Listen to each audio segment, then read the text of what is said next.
Sneha madam, आवाज येतोय का व्हिडिओचा? Sneha madam, madam. नाही सर, प्ले करा ना, पॉज केलंय ना. हा, पण तुम्हाला आता आहे का? यस और नो? नहीं सर, नहीं आ रहा है। स्नेहा मॅडम, नहीं नहीं नहीं आ रहा है सर। नहीं है सर। अच्छा, सर, प्ले पॉज केलंय ना. हा, पण तुम्हाला आता आहे का?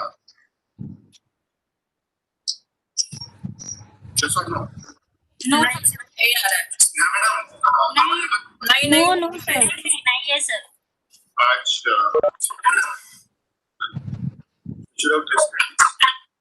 सर, प्ले पॉज केलंय ना. हा, पण तुम्हाला आता आहे का? यस और नो? नो नो सर, नहीं है सर.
वॉल्यूम नहीं है sir.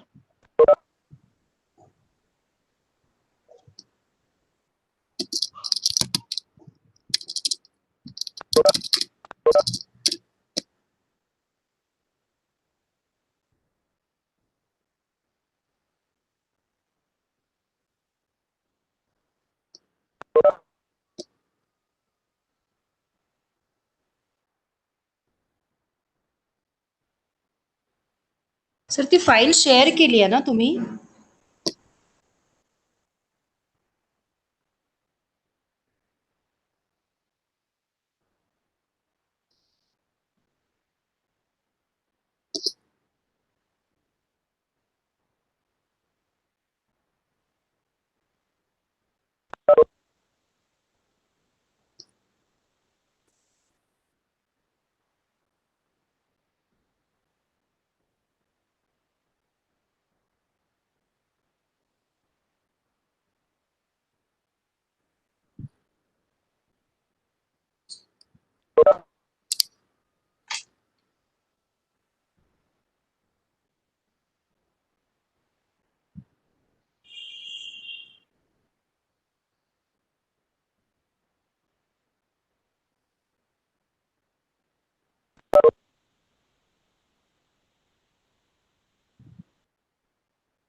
Good morning, Ameya. Ameya, Good morning, sir. good morning. How are you? I'm good. Welcome, welcome. So you are our today's main chief guest. Welcome. Oh, thank So you. yeah, would you like to show something PPT, or you would like to switch on the camera or something? Yeah, I will switch on my camera first, and then I have a presentation. I can go through that as well. Okay, okay. If you would like to just see whether you are able to check it or not. Let us see. Yeah. All right. Okay. Can you see me? Yeah, yeah, very nice. All right. So, should I kick it off? Yeah, for timing, you keep it off. I'll tell after, let us say, 5 minutes. Okay. The slide, if you want to just see whether you can share or not, just take it once. Actually, sharing is disabled for That's me. what, that's what, that's Yeah. what, that's what. Let me make you present. Yeah. Now you see. Now you check out. Yeah. Yeah. I can share now. Yeah. Yep. Okay. Nice. Very nice. Yeah.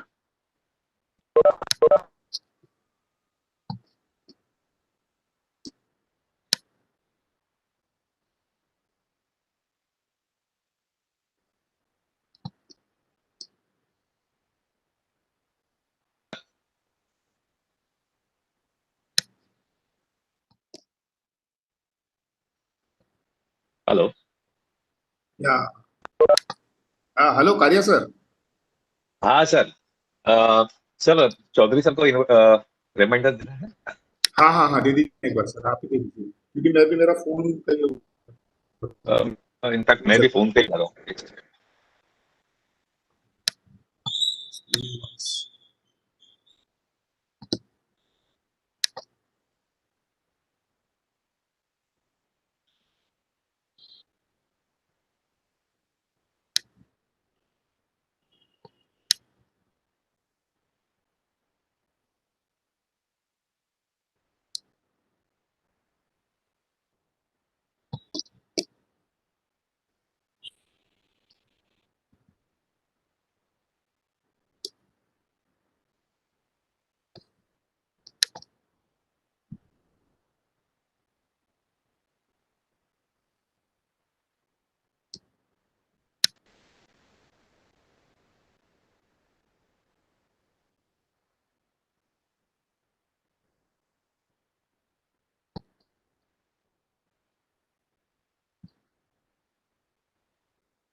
Good morning, sir. Welcome, sir.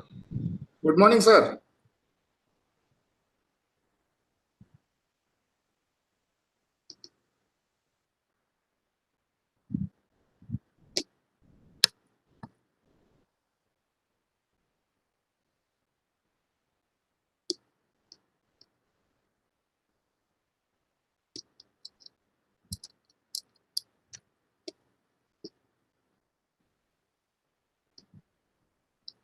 Chaudhary sir, good morning.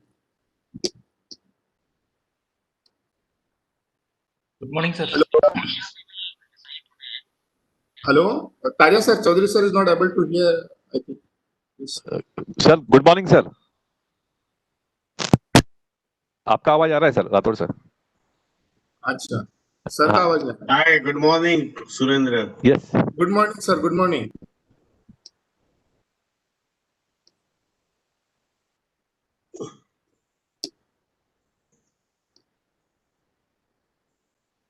So, sir, shall we start? Yeah, you go ahead with your scheduled time. Okay. Okay, sir. If everyone has joined, Yeah. We'll just wait for 1 or 2 minutes, 2-3 minutes. okay. Yeah. Good morning, Surendra. Sarang here. Sneha ma'am, can you switch on the PPT? Yes, sir. Good morning. Sir. You are able to share? Just see. No, sir, not yet. Okay, I'll give the rights. Yeah.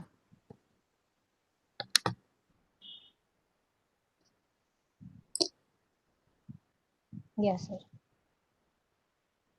Good morning, Sarah. Good morning, Surendra. Good morning, sir.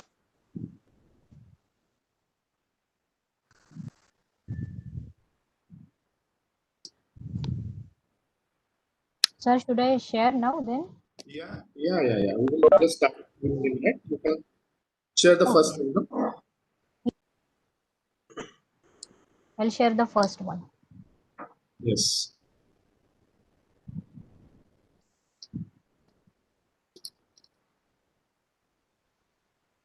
Sir, is it visible? Yes.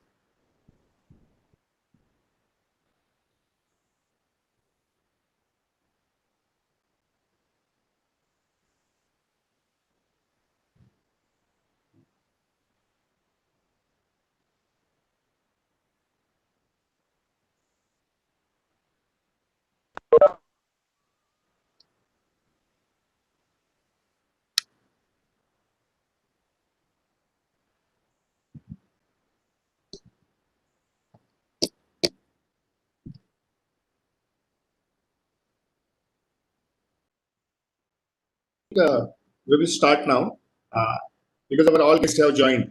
So, at least I can brief about what is this program. So I welcome you all of you for this short-term training program.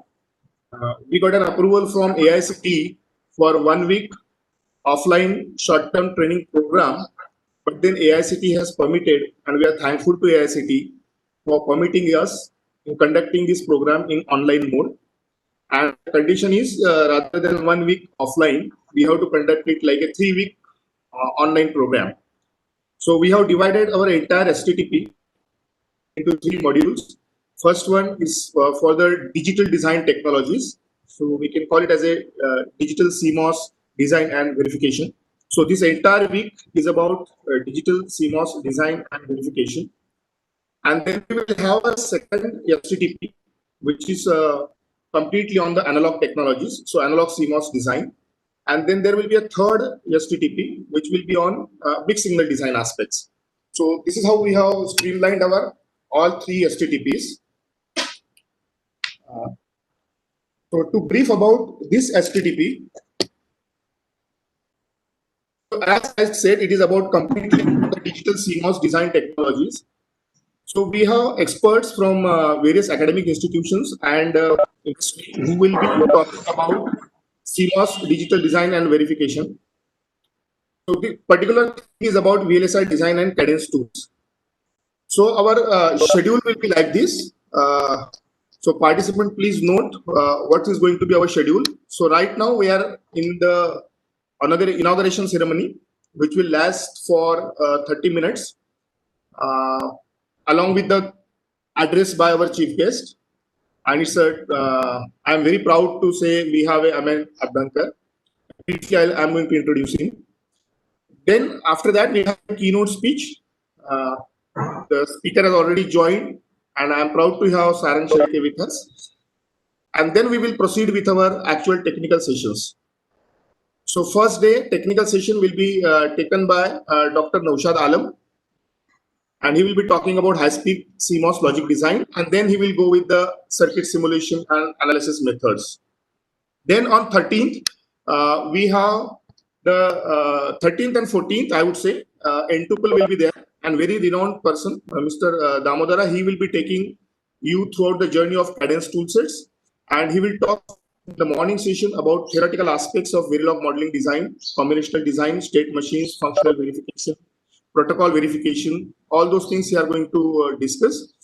And but please note that afternoon session will start on these 2 days at 2 o'clock, 2 to 4, and it's a kind of a demonstration sessions. But as far as hands-on is concerned, we have already given the instructions on the STTP website. You can refer those instructions. Then on 15th October, we will have a session from Dr. Sudek Dasgupta sir, who is head of the department and professor at IIT Roorkee. He will be talking about the challenges in CMOS design and research opportunities. And then in the evening session 5 to 7, we have Mr. Kumar Khandagade from Edelweiss Securities Limited. So he will be talking about the implementation of flow on Vivado. He will show you the demonstrations, and you can have a very good interaction session with him. On 16th, we have Dr. Shaila Subbaraman, and I'm happy to share that Madam is so interested. In fact, she has joined all the sessions. She is interested in listening, so she is present right now also. So welcome, ma'am. And she will be talking about high-speed digital design considerations, and then synchronization and synchronizers. And then on 16th end, we will have the layout capture and the LVS verification, again by the Dr. Naushad Alam. So I tried to balance out between the proprietary and the open source tools. So Dr. Naushad Alam will be taking you to the open source tools which are available, so that if you, at all you don't have the Cadence available at present in your institution, you should not miss out on the hands-on sessions. And finally, on 17th, we will have the skill attainment test. There is an examination. However, we are following the continuous examination pattern. Every day there is going to be a quiz. And last but not the least session, we have kept one session by Dr. E.V. Swaminathan, who is a very renowned person, and he's delivering a talk on stress management. You can go to Google out and simply type Dr. E.V. Swaminathan, and I'm proud that he will be sharing, he will be talking on our platform. So this is our schedule of this particular first STTP. Now it is my proud privilege to introduce our today's dignitaries for the inauguration. So first of all, we have Mr. Ame Abdankar, who is our guest of honor. Mr. Ame did his Bachelor's of Engineering from SPC. So I am proud to say that I am his teacher, and he's alumni of our college, and did MS from the University of Wisconsin Madison. At Intel Corporation, he's the lead engineer. He served at various positions in Intel, from CAD engineer, senior CAD engineer manager, and currently he is associate design methodology and project manager. He's also the candidate at University of Washington, Michael G. Foster School of Business. At Intel, he has delivered many projects and innovations to increase the efficiency, automation, and velocity of projects and engineering tasks, thus saving thousands of man-hours and millions of dollars. As an engineer, he's passionate about solving the problems experienced in delivering first-of-a-kind projects in face of uncertainty and ambiguity. He's well-versed with a wide variety of engineering disciplines, ranging from programming to managing high-performance computing servers, to CAD tools and methodology development, to physical design, with all the industry-standard place and route tools from Synopsys and Cadence. He's enjoying working as an engineering leader engaged in power performance area cost analysis and design technology optimization for bleeding edge silicon process technology. It is exhilarating to push the designs and the technology to their limits and lay foundation for the next generation of product tools and methodologies.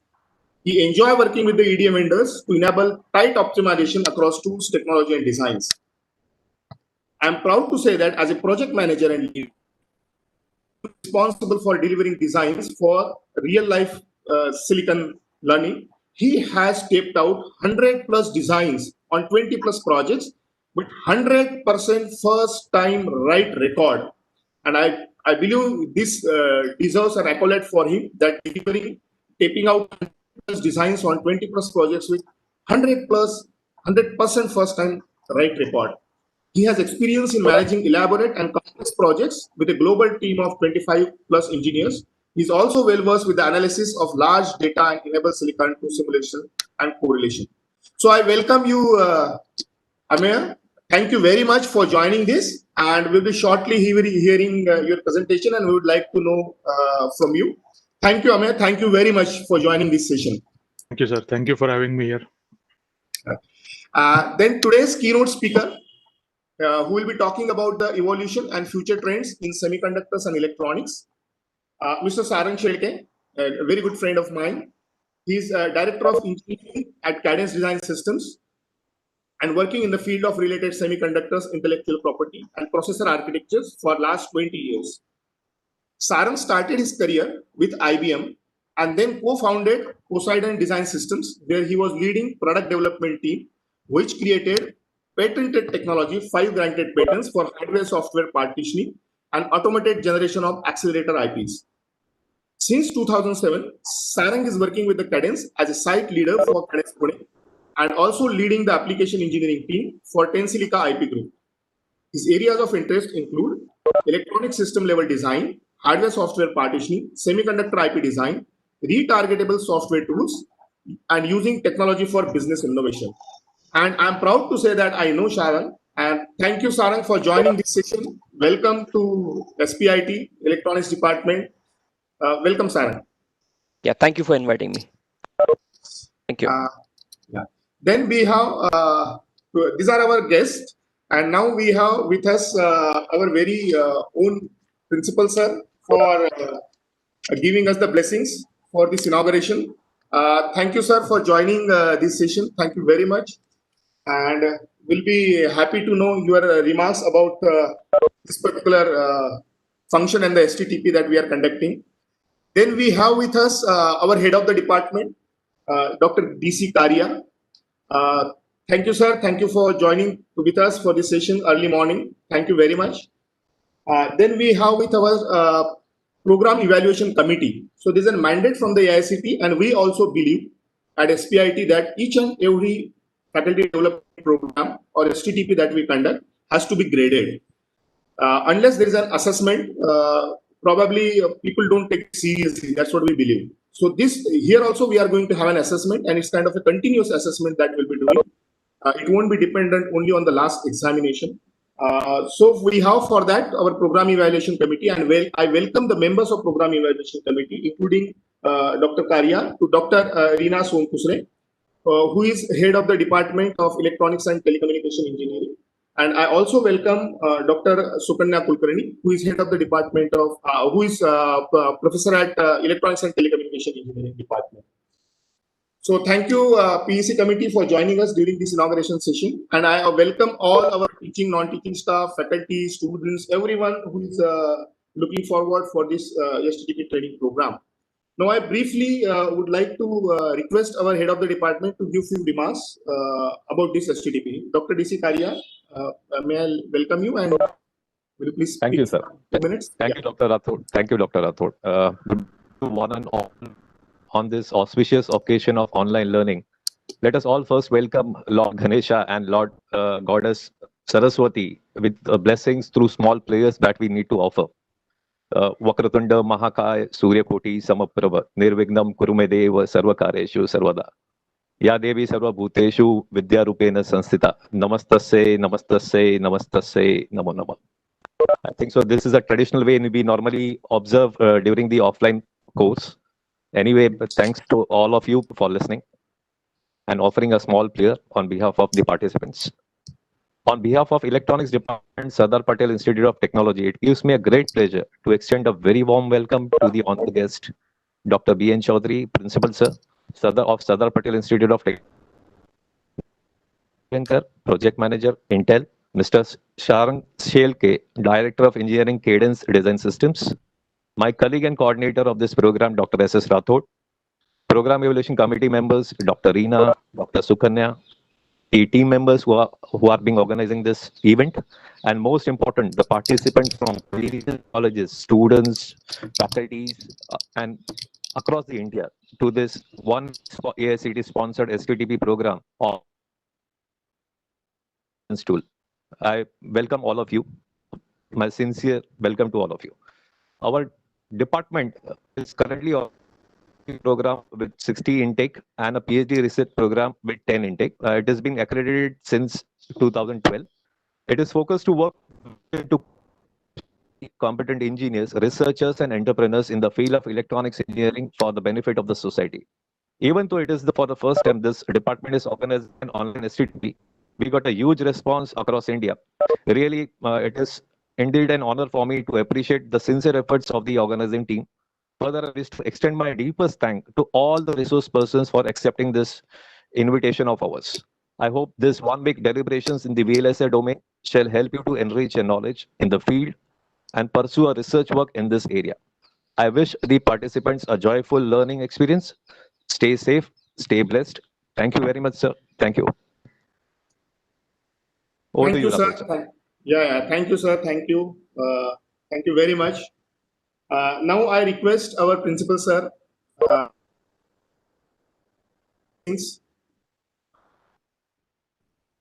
Principal, sir.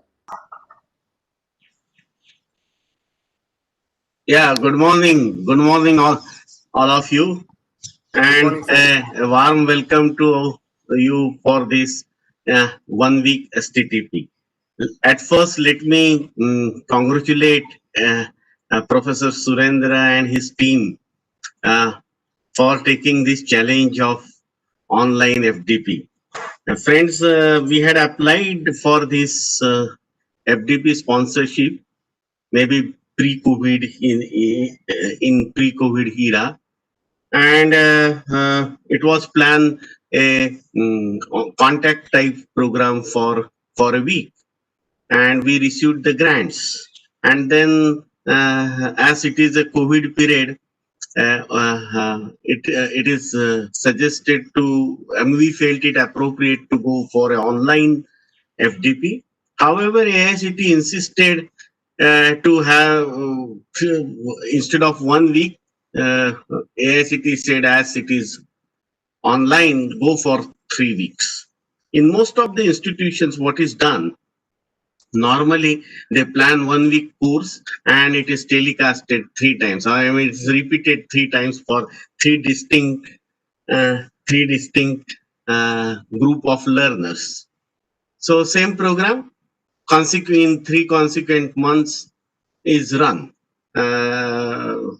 Same speakers are invited and different learner groups register for the course.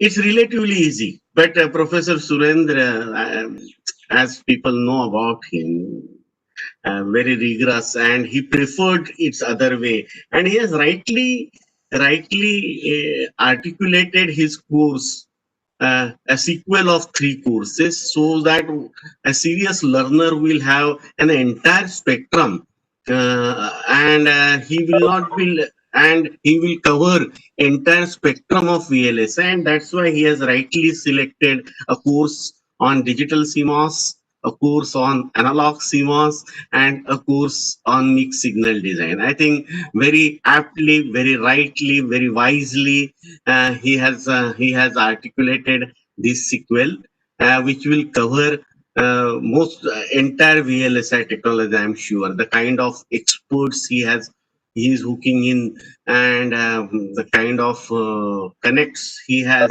and the modern tools he has incorporated in this program. I'm sure it will be a good feast to all learner. So my sincere appeal to all participants is that take it as a very good learning opportunity. Friends, time has come we start learning from industrial. I mean, from time has come that we start inducting the industrial flavors in our teaching learning. Friends, thanks to the technology, learning can happen anytime, anywhere.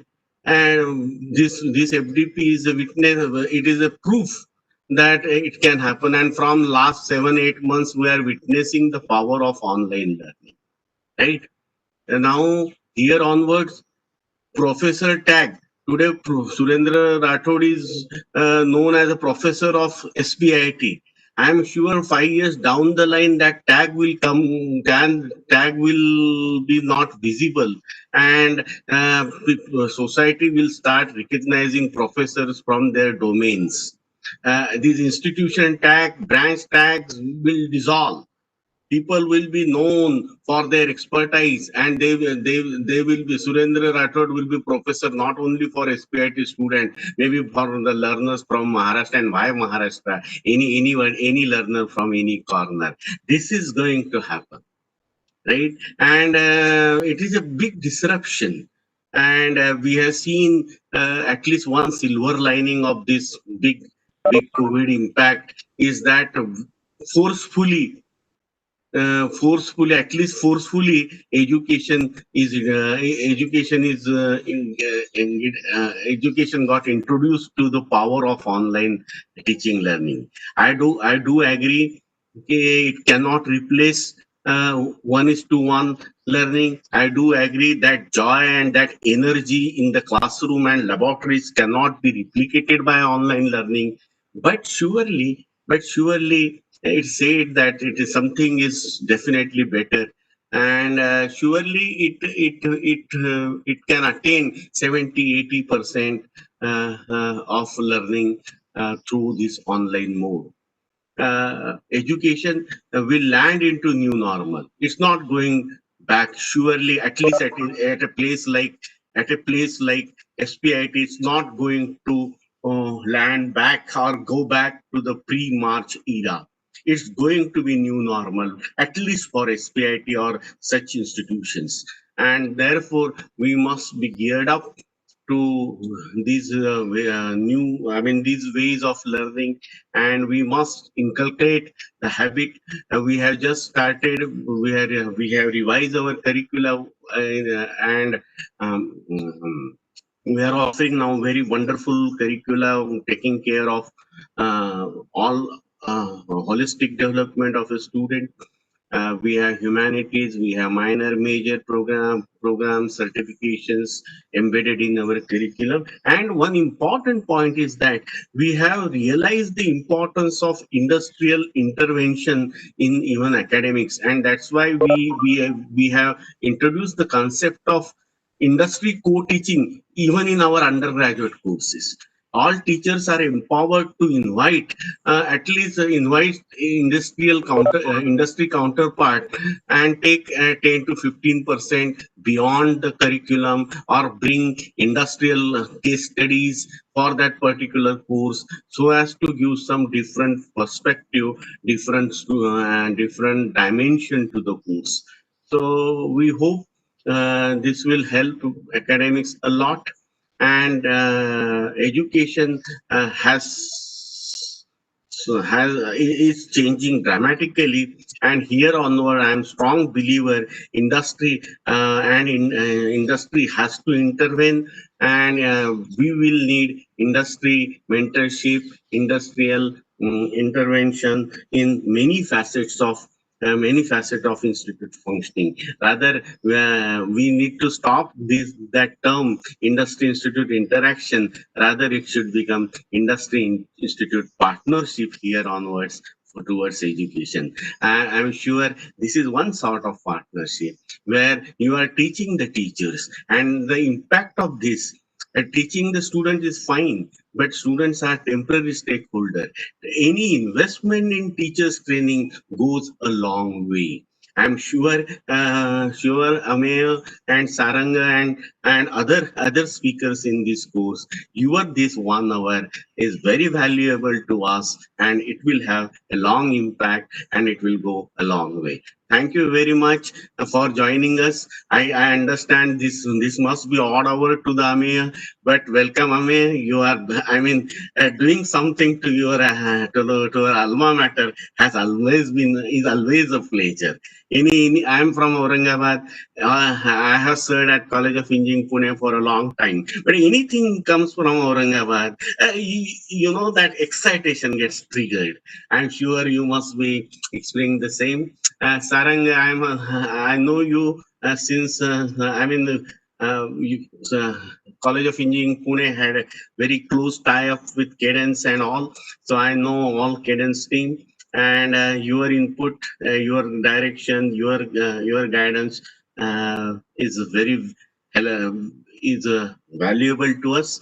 And I'm sure all participants from different institutions in the state or outside the state. I mean, I'm not aware of the statistics, but from the name, it appears some colleagues are from Gujarat and Maharashtra and Karnataka as well. So these all will benefit immensely with your presence. Thank you again, Surendra, for making this morning wonderful. And all the best to you and all the best to the participant.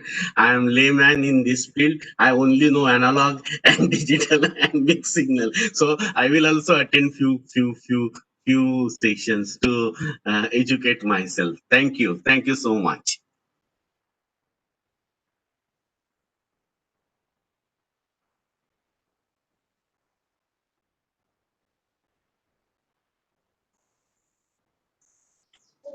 Rathod sir, you are not audible.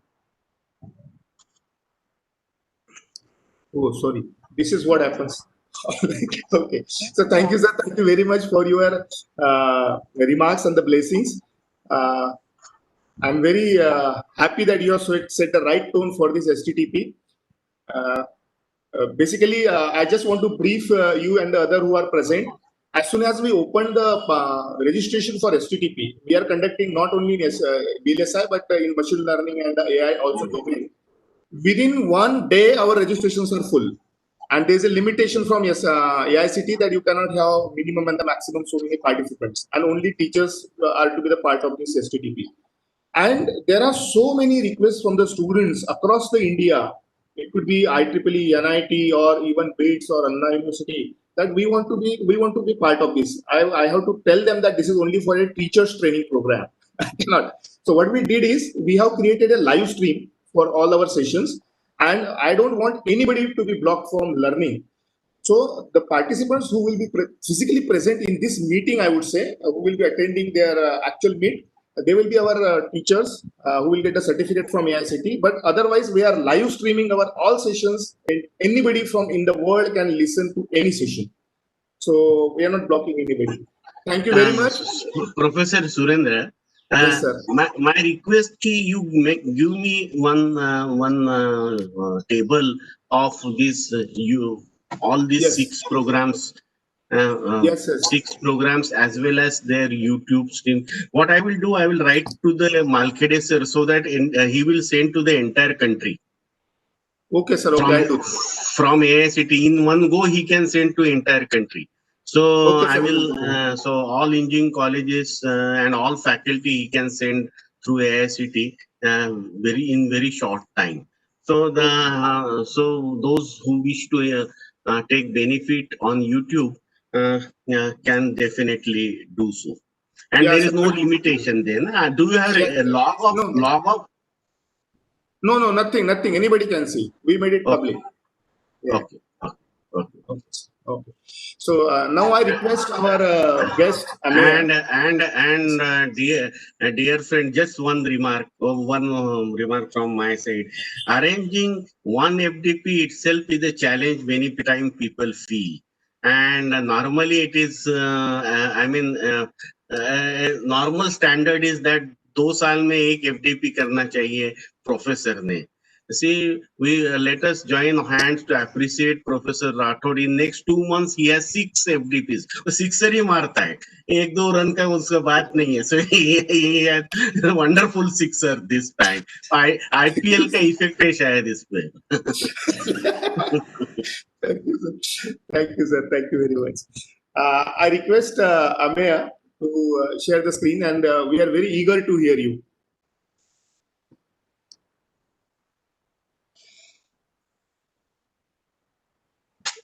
Right. Can you see my screen? Yeah, please continue. All right. So first of all, thank you for having me here. With Rathod sir, I scroll through the participation list. I see Bhagat sir also here. It is a great privilege. I mean, without your efforts and contribution, I wouldn't have been even 50% of what I am today. So thank you first of all. It's extremely humbling to be back and talking to all of you. It's been a while, but I also have lost a lot of hairs. But I hope that you remember me from my days in SP. So Rathod sir gave a very big introduction, and I think it represents me. But to dial it down, I am a hardcore VLSI person. I worked at Intel for 10 years, all 10 years in technology development. And I've been contributing on 22 nanometer, 14.7, and currently working on the next generation.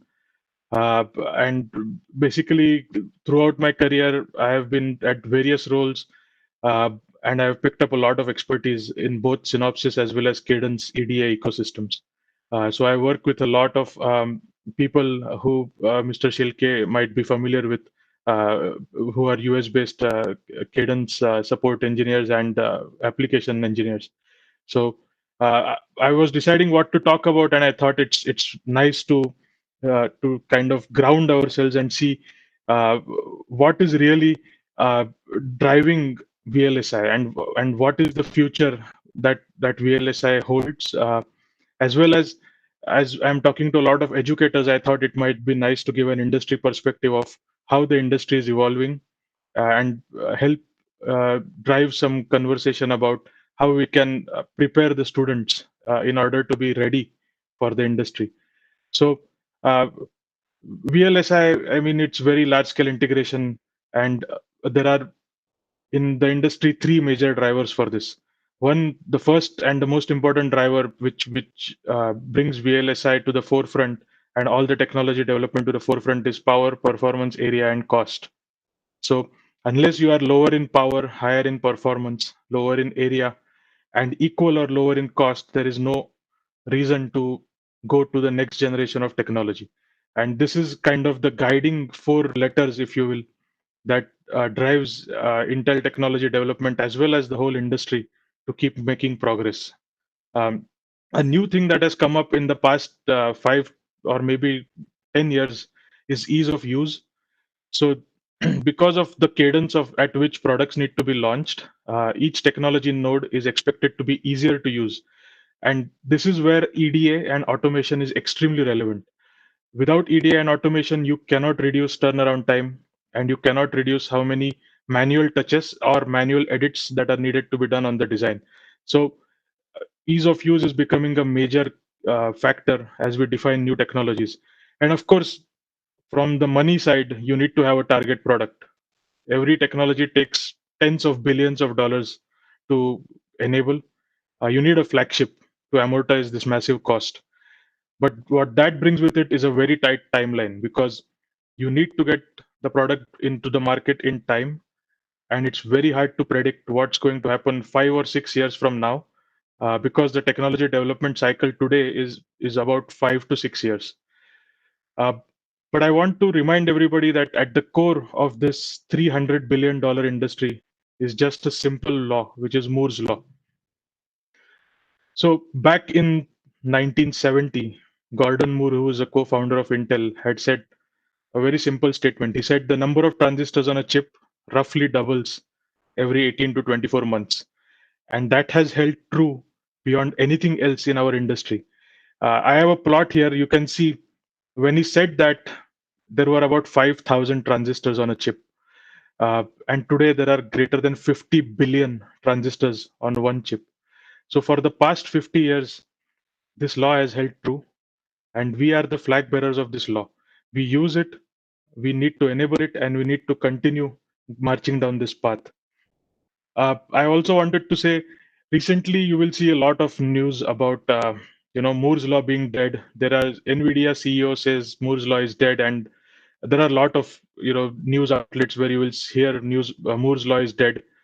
But it's not for the first time, right? We have seen this before. If you look at this table that I have, and I will share this with Rathod sir, so that you can go through it at leisure. In 1957, lithography was done using a camel's hair brush, right? And in 2019, we are talking about an EUV scanner. So the industry has made progress every time that it was claimed that it's going to be dead. At 90 nanometer, we thought we are going to be dead, but well, it turns out that we invented the 192 nanometer scanner. We were dead again at 32 nanometers, but we invented immersion lithography. 14 nanometer, we were dead again. We invented litho etch, or SADP, which is self-aligned dual patterning. And again at 7, a lot of the people who are less aware said that VLSI is dead, Moore's law is dead, but we invented EUV scanners. So there is a long way to go. There is a lot of innovation happening in the industry, and all of us can play a big role in this innovation. I also wanted to say that this is publicly available information, but both the Intel as well as TSMC today have a roadmap that clearly stretches way into the 2020s. In fact, Intel has released roadmap right up to 2029. So major foundries have a clear roadmap into deep into the future. So we are far from being anywhere close to being done with the innovation in the VLSI sphere. And to a large extent, we must do this, right? I mean, if you look at the infographic I have on the right, you can see an average person is going to need a lot of compute. We have compute around us everywhere. It's very hard to imagine, but if you think about self-driving cars, which is the next big thing in the technology industry, the amount of compute needed there is humongous.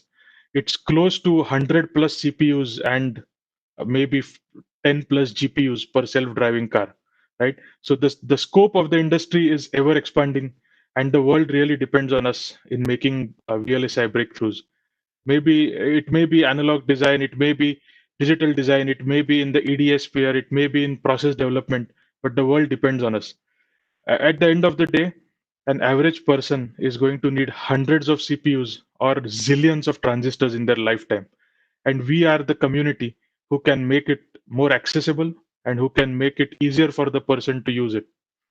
But I also want to say that this area in the industry is evolving.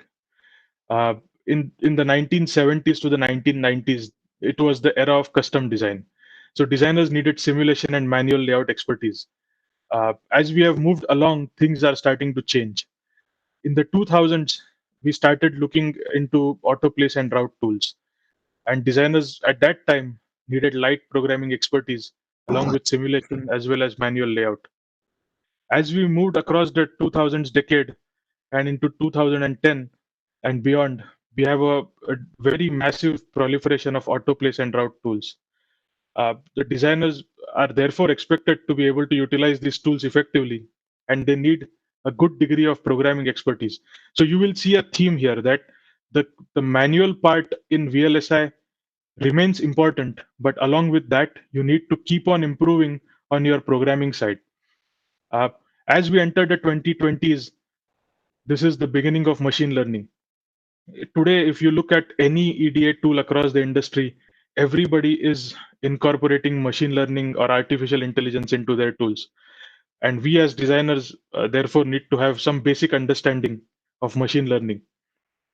And what we foresee as 2025 and beyond is it's going to be the era of very deep machine learning integration into producing the VLSI designs. And we expect that the designers will need to be adept at machine learning as well as data analytics. And the execution of most of these designs is going to be fairly automatic. So as we move along the era of digital design, we can see that we are evolving from designing a few transistors to designing big partitions or big chips which are made of billions of transistors, and therefore our skill set and the skill set of future students has to keep evolving with this. Uh, Lastly, I want to say that it's very hard to imagine how to get ready for tomorrow, because in our industry tomorrow is being defined every day. But I feel, based off my experience and hiring tens of engineers, that what if there are three things that will drive success in the future, those three would be you need to have a very sound understanding of the basic principles of VLSI. What we have learned 10 years ago or 15 years ago is still very much applicable. Along with that, we need to encourage students to have excellent problem solving skills. They need to be able to think outside the box and outside the set framework of the syllabus as well as the rules. And like I mentioned several times before, I think having a good practical programming background will always help. Uh, so with these three skills, if we can incorporate those in everyday learning, in our projects, in our lectures, I think these will really help the students to get more prepared as they enter the industry. Lastly, I wanted to show, I think I showed this before, but I always find this to be a very reflective picture of where we are as a community. And there are really lots of opportunities. There has never been a better time to be in VLSI in my mind. I can tell you for sure, because every quarter or so, I have to fight to retain people in my teams. There is so much poaching going on from other companies that it's very hard to believe. So there's been never been a better time. The usual players, they are still there. There is Intel, AMD, Samsung, Apple, Nvidia, Qualcomm, ARM, Broadcom, Texas Instruments. But what has really become extremely exciting is the entry of big software giants into VLSI. And as of today, from what I am aware of, at least Amazon, Google, Facebook, and Microsoft, they are constantly growing their VLSI presence. In fact, Microsoft, I stay in Portland, Oregon. Microsoft just opened up a couple of hundred employee office right next to where I stay. So these companies are growing by leaps and bounds, and I suspect that as we keep moving along, we will see more and more software names enter here. So with that, I want to leave everybody with this. I hopefully this information that our field is growing, and we have a long way to go, but it's important that we keep evolving with the time. And the evolution today seems to be somewhere at the juncture of being a great VLSI designer and at least a good enough programmer.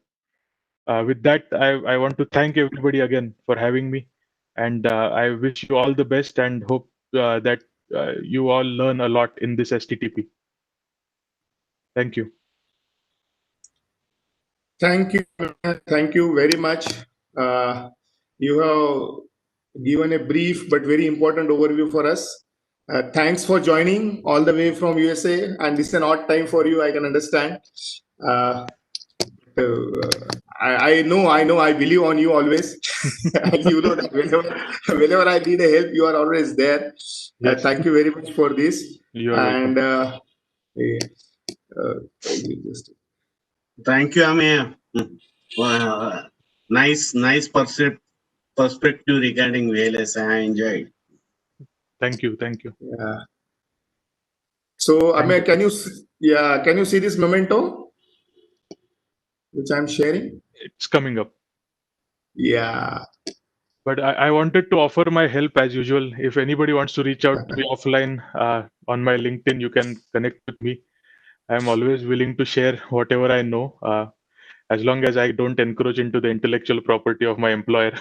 I can share whatever knowledge that I have. Okay. So, can you see this memento, sir? Yes. Yeah. So, thank you very much. This is our virtual memento for you.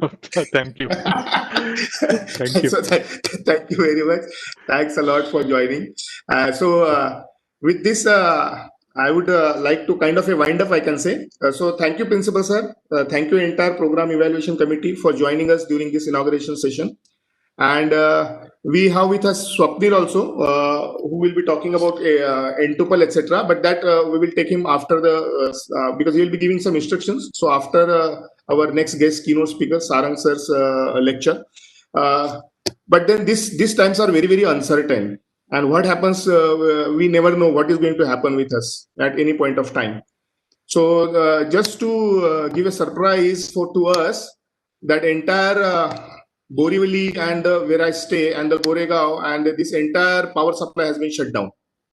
So, so our laptop, it is working on a laptop, and you can see that many participants who are from Mumbai or from our college, they are actually not present in the list. They simply gone out.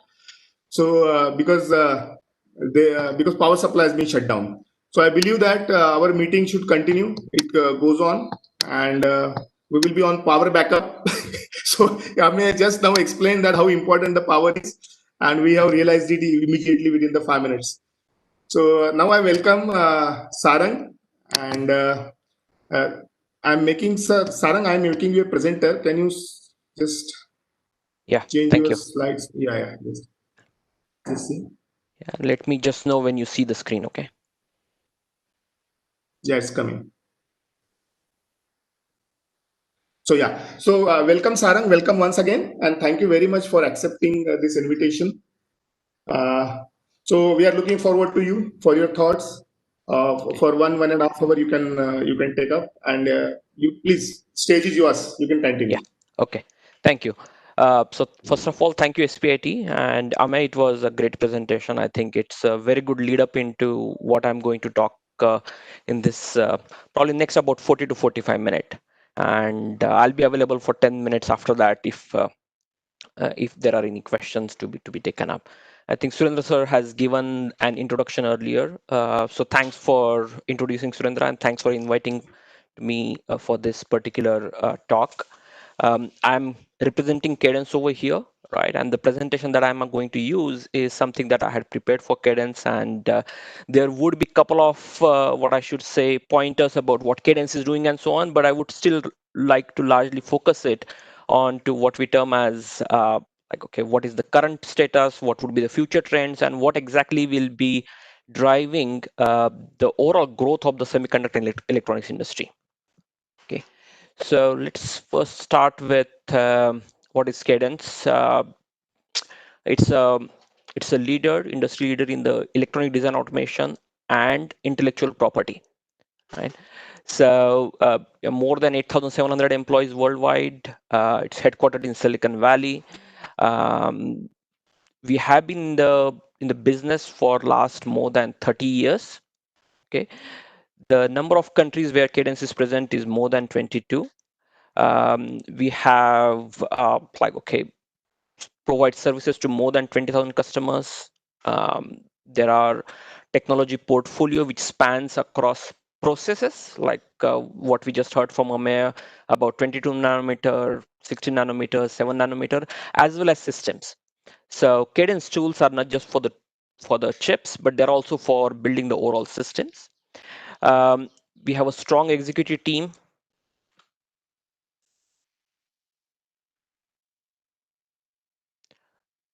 which is kind of leading us for last 10 plus years. We have worldwide operations with R&D, and we have been repeatedly winning the Best Place to Work award in almost every country that we have been present. And importantly, we have also donated valuable intellectual property across various design automation tools that we have, which can be used in the open source. Okay, so what I would want to start with is just kind of take a step back and look at what exactly is EDA. And when we talk about, say, Cadence and Synopsys, these two companies, we look at these two companies as the EDA companies. But what I will be giving you an overview about how these companies are not just about the chip enablement, but also for the overall system enablement. Okay, so Cadence is in the EDA and the IP business, right? EDA stands for electronic design automation, right? And IP stands for intellectual property. And by IP, intellectual property, we don't really just means that it's patents. I think it's much more than that. Cadence has patents too, but when we talk about IP, these are fundamental building blocks within the semiconductor chips, which are shipped as is. And companies like Intel, which Amey just talked about, use some of these IP blocks to build the overall chip. So none of these billion transistors are designed ground up every time for a new project, but they fundamentally consist of various these intellectual property blocks. And in addition to the RTL or the Verilog that the designers developed, which is then processed with the electronic design automation tools. Apart from just the ED and IP, there are various other softwares for designers to use, like there are packaging software, there are board design tools, and then there are interface IPs, like whenever you have a chip, the chip is going to be interfacing with the real world, both using the digital means, analog means, as well as the mixed signal means, right? So there are interface IPs which would be doing the conversion between the digital to the analog world, and those interface IPs are also basically part of the overall product portfolio. So when we talk about EDA, EDA has two main parts. One is primarily related to the integrated circuits, which is the semiconductor chips. And the other is the printed circuit boards or PCBs. Okay. The ICs primarily have been driven by the Moore's law that Amey very well talked about earlier, right? Fundamentally, the Moore's law actually talked about the number of transistors on a chip would double every 24 months. And this particular law has been the primary, what I would call as a self-fulfilling prophecy. And that is what has been driving the overall semiconductor design industry, consumer product industry, and so on. On the other side, there are also these PCBs, which hold various these integrated circuits together. And there have been many advancements within the PCB technology itself. The earlier days, they were kind of just the 2D, like, okay, PCBs, now you got the 3D stacked, how the layouts are done, because essentially all these integrated circuits need to be put on to a complete system, and that system is held together by these PCBs. So the EDA typically would mean that you got integrated circuits and the PCBs. And I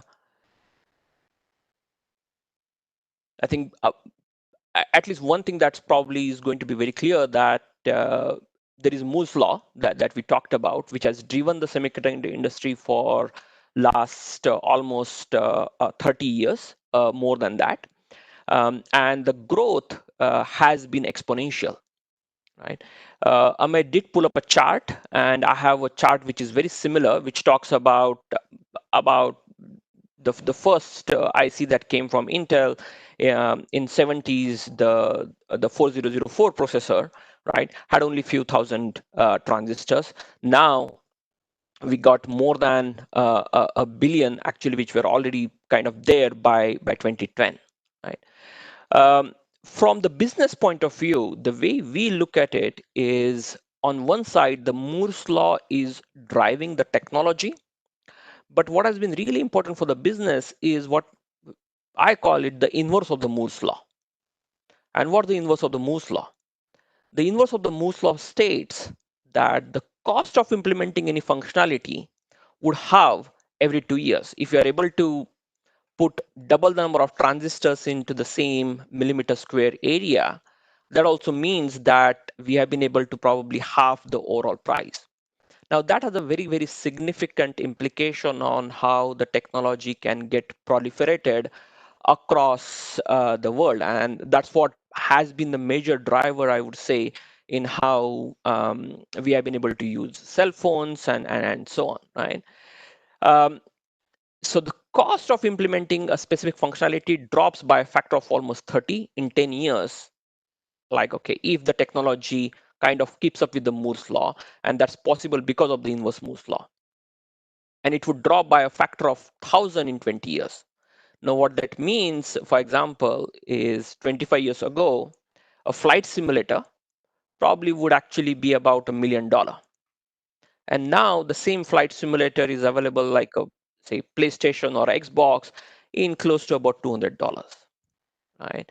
So you can imagine how the Moore's law and the inverse Moore's law have together been very, very instrumental in driving this particular industry to the stage where it is right now. And this particular business reason is what exactly has fueled, like, okay, the various companies that we know of in the current semiconductor age, like the Intel, we look at Samsung, we look at Broadcoms, and the newer companies like the Amazon and the Google, how they are coming into this, and that entry is possible because the cost of implementations have dropped down. Right? The other way to basically look at it is how the overall semiconductor processes, even if they are actually giving you more and more functionality, the costs actually have been coming down significantly over the years. Okay.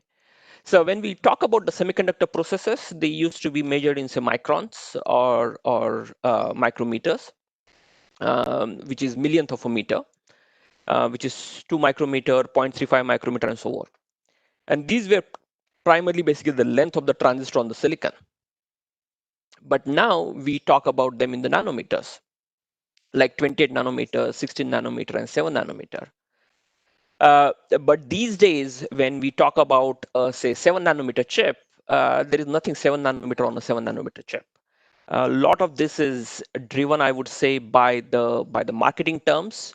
But more importantly, it is also driven by it's a donation which is actually given to the next generation of the technology, where because of the overall and okay technology advancements in terms of packaging number of transistors within a chip, they have gone up significantly.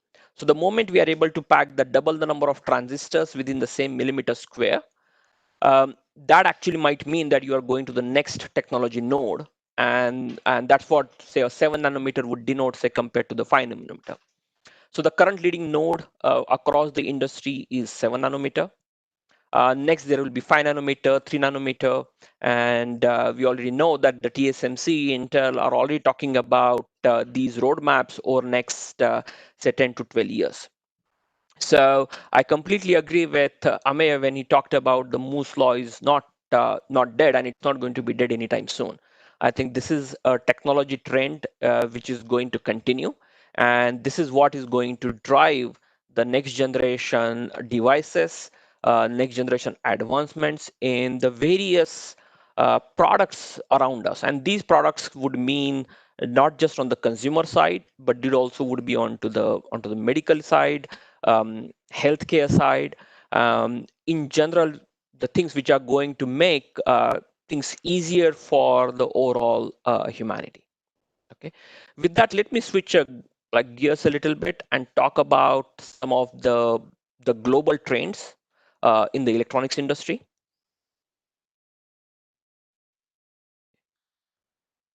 So if you look at last, say, 8-10 years, I think the word that we have been hearing a lot are like big data, machine learning, now, and neural networks. Now, why these words basically are there, and what exactly is kind of driving these words, and how this technology came into being? So I think it happened somewhere around 2012-13, where there were researchers who were looking at, and as you know, the neural networks have been around for decades, right? I think how they can be basically useful, people knew, but the problem was that it was not very clear what kind of problems we can solve using these neural networks. With various sensors, cameras going around, what started happening was there was an explosion in the available amount of data. And around 2012, 2013, a couple of researchers actually found out that if they apply the neural network techniques into finding out information from this particular data. This might be like, okay, you have hundreds and thousands of images, and from that you want to search one image which is showing a specific object. That was actually possible very easily using some of the neural networks. And that research caught up and has kind of fueled the industry in last 7, 8, 10 years. Now, once it was possible that particular technology was going to be useful, then that started giving rise to the various trends that we see in the industry right now, which are like deep learning and data science, right? The amount of data that the world generates right now would be in several petabytes, right? These data need to be stored, right? And that storage would happen where? But on what we term as the silicon clouds. And all the data needs to be stored, and the semiconductor industry is kind of making possible to store this particular data. The other trend which started happening is on to the technology communication side, right? So we were into the 2Gs in the early 2000, and the prevalent right now is around, which is in the commercial use, is the 4G. And the 5G and the edge computing is going to take the next generation of communication. And when we talk about communication, this is not just the voice communication that we are talking about. We are talking about communication between devices, communication between machines, um, communication between various sensor networks, right? The 5G technology is changing a lot in terms of how the sensors and the people and the machines within themselves are talking to each other. The next one is obviously onto the automotive and the industrial disruption. On the automotive side, self-driving cars is something which is a reality. There are regulatory hurdles and so on, but this is something which is kind of right now there, and this is the field which is just going to grow. So the EV, which are the electronic vehicles, along with the automotive and the autonomous driving, is going to be the next disruption which is happening around us right now. And even if it's not completely autonomous driving, we got ADAS, which is like driver assisted systems, something which is going to make the driving safer and easier for the new age drivers.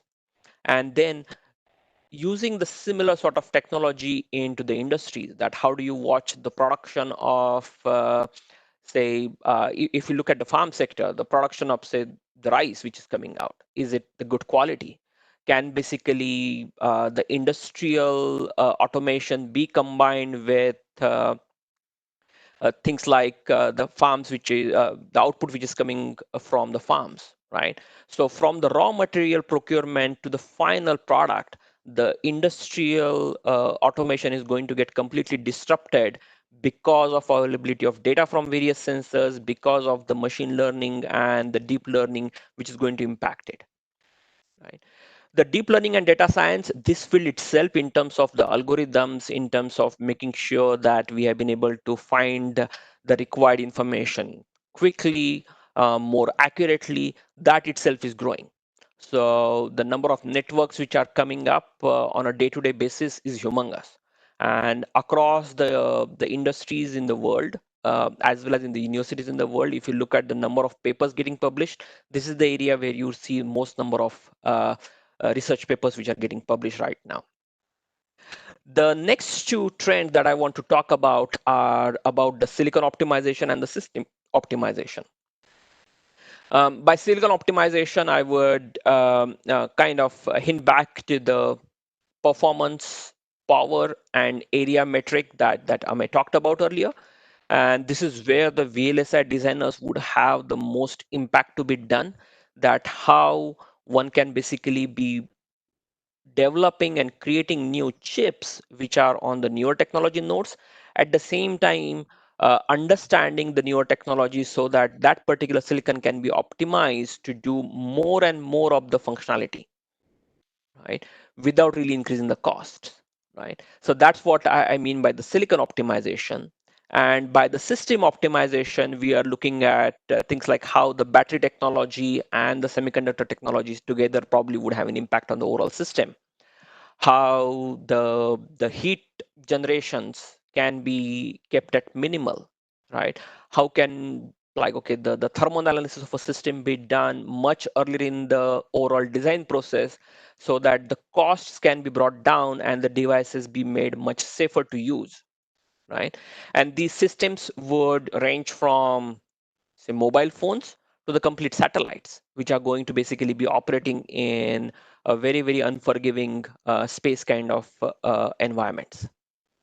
Okay, so these 6 trends together is what I see as going to be the major drivers, which are going to be like, okay, next 5 to 10 years would be fueling the growth in the semiconductor industry, and not only the semiconductor industry, but overall in the consumer space, industrial automation space, as well as into the healthcare and so on. So it's going to be a multifaceted change across all the systems, that across all the industries that we know, which is going to be impacted, and at the core of that is going to be the semiconductor industry. Right? So just to continue on this particular theme, what I want to talk about is specifically, like, okay, where exactly is the artificial intelligence or the AI and the data, right? So there are going to be elements which are going to be what we term as data creators, and these are going to be like your cell phones, your sensor devices, automobiles, robots, right? These are the ones which are going to be what we term as data creation engines for the next generation industry. Then there are going to be data processing industries. These are data centers, these are clouds which are going to be storing all the data. These are going to be servers which would be doing some of the trainings of the AI network that we need to implement. These are going to be like, okay, huge kind of a data centers which would be driving not just the video but also the audio. For example, if you look at even devices like Alexa today, right? These speech samples need to be stored somewhere, need to be processed somewhere, and that typically happens at the data center. Okay, and then there's going to be data storage, which is primarily memory. So the hard disk drives, just the DRAMs, your NAND flashes. Now, this technology itself, how efficiently and at a lower power it can be storing the data is going to be very, very crucial. And the fourth dimension is the transmission, which would be both wireless and the wired infrastructure. On the wired infrastructure, it typically is now going to be fiber optic, and there is going to be optical communication, which is kind of a de facto standard already. On the wireless side, these are going to be advancements both in terms of localized wireless devices like the Wi-Fi. These are going to be mobile technologies like 5G, as well as with the satellite communication. So wireless and wired infrastructure for the data transmission, the memory technology for the data storage, the data processing, which would be done on the servers, and then finally the data creation devices.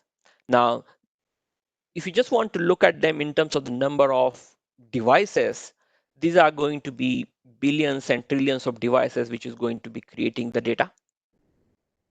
Then there are going to be millions of these data processing servers, right? Several petabytes of memory storage. And similarly, when you're storing this much data, that data also would need to be stored. So if you look at it, at the heart of all of this is going to be more and more data, right? And it's almost going to be impossible to process this particular data just by using normal computational softwares, what we term as like, okay, algorithms which are known to work in a traditional software engineering, computer engineering paradigm. What is required for that are intelligent systems, systems which would be able to process this huge amount of data in a very quick amount of time. And that's why AI is going to be at the center of this particular kind of a trend which is going to go forward. Now, when we talk about intelligent systems, like what exactly we mean, right? So this would mean at the silicon level, we are talking about high-speed communication interfaces, analog and digital compute acceleration, as well as silicon reliability in advanced process nodes, right? This is going to be very, very important, and this is going to be also be driven by AI. So for companies like Cadence, for example, we do use several AI and machine learning algorithms while we are building our tools for designing chips for any of the things which are mentioned over here. At the system level, we are talking about safe and secure system operations, right? For the automobile, there are already standards like the ISO 26262, which is for the functional safety, which have come into being, and the systems need to be there to that. And they themselves basically provide so much about in terms of the guidelines as to what exactly would be the safe and secure system, both from its operation point of view, both from its redundancy point of view, and so on, right? So what will need to be managed in such systems is the overall electromagnetic life cycle. The PCB design would need to be electrothermally tested, and the PCB design is not going to be a single 2D PCBs, but these would be three-dimensionally stacked integrated circuits, as well as the three-dimensionally stacked PCB boards, right?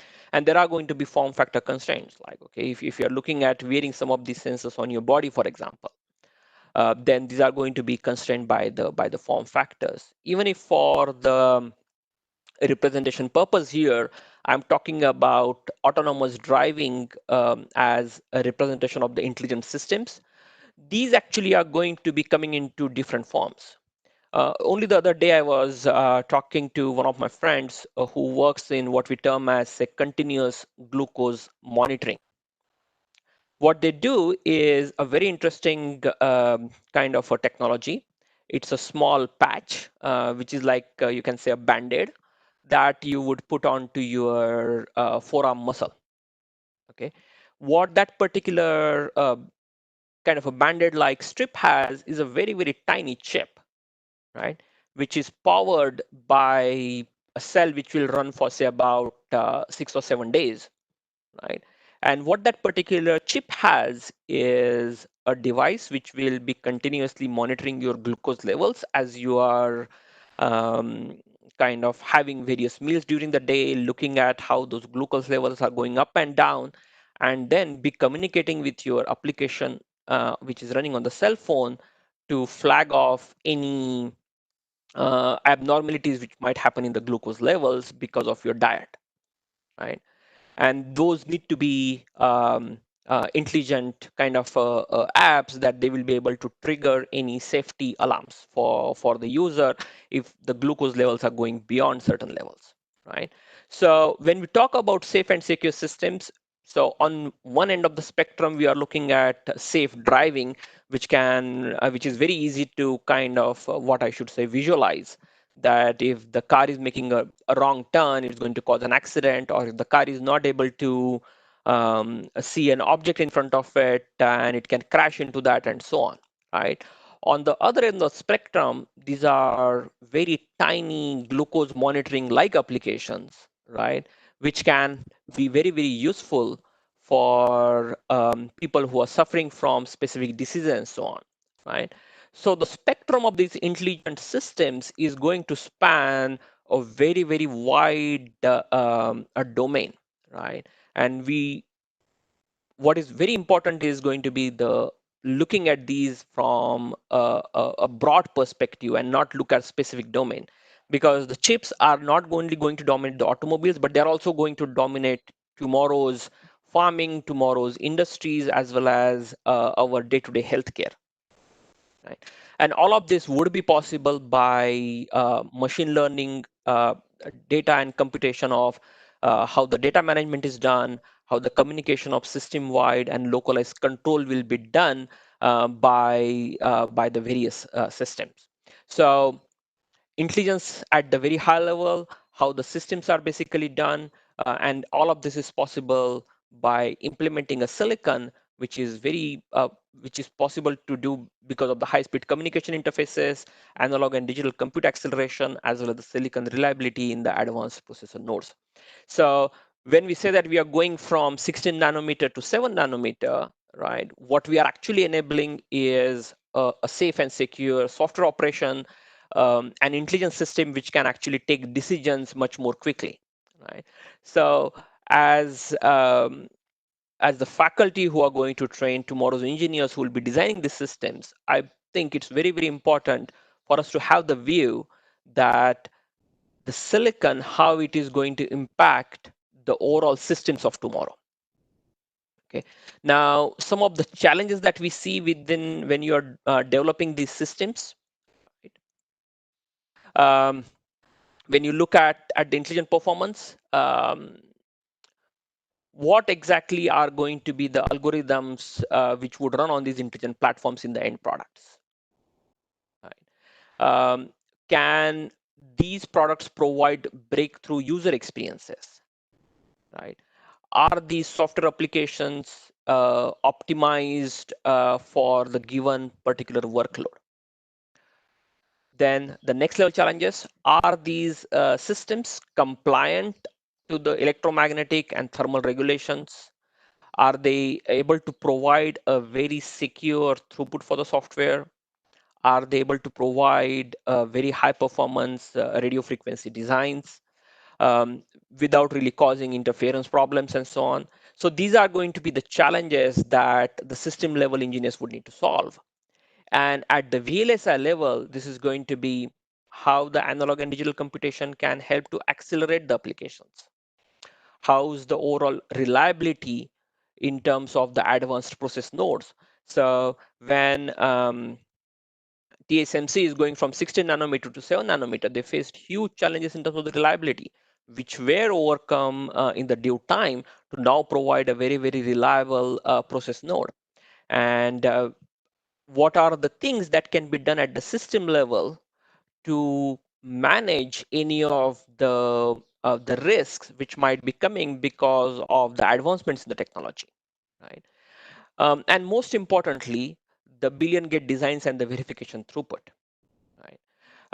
When we look at VLSI, sometimes the overall design in a way gets very glamorized, right? If you're designing a chip that is that is kind of assumed to be a very, very glamorous thing to do, right?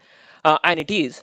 But what's even more important actually is the verification. And if you look at the number of opportunities available, I would say it's about 70-30 or 80-20, where there would be 80% opportunities in terms of the verification and 20% opportunities in terms of the design. And that's also the amount of time typically a typical semiconductor company would be spending when they have a design project, right? So if you have a design project for, say, a year, designing that probably would be only about 20% of the time, which would be 2 or 3 months. But then you would spend 80% of the time in just verifying that particular design to make sure that it has gone through all the reliability checks. It has gone through making sure that it is able to run safely at various corners of the temperature, as well as the atmosphere conditions and so on. Right, and then comes basically the overall software which is going to be running on these systems to make it basically possible to provide what we term as the breakthrough user experiences, as well as an intelligent platform in the end product. Right, and for this to make possible, do we think it's the Moore's law? Yes, of course it is, right? It's the Moore's law, but there is actually more to these systems than the Moore's law, right? And that's what we term as what we call as basically more than Moore's. And this is something that I'll take a little bit time to talk about more, right? So the technological advancements in the semiconductor chips from, say, 180 nanometer to the 7 nanometer, I hope by now is kind of very clear to all of us, which is possible because the way the semiconductor manufacturing companies are able to drive the technology to the lower nodes, which makes it possible to create millions and millions of transistors over the same square millimeter area, right? But what's also happening apart from the Moore's law, which is kind of doubling the number of transistors, it's also now possible to integrate various disparaging technologies onto the same chip, right? So on the same chip, one can now have RF, one can have sensors, one can have passive elements, one can even have fluids, right? So the fluidics, various sensors, the analog components are coexisting now along with just the pure digital semiconductor. Okay, and that's what we term as more than Moore. And this is about systems. So we are talking about not just multiple processors and several million transistors onto a single chip, but we are talking about full systems. And these full systems would be electromechanical systems like MEMS, right? These might be photonics, which are combining light along with the radio frequency elements. These might be various types of sensors, right? When all of these kind of get together in a single kind of a die, that's what actually makes building even more compact, even more reliable systems possible, right?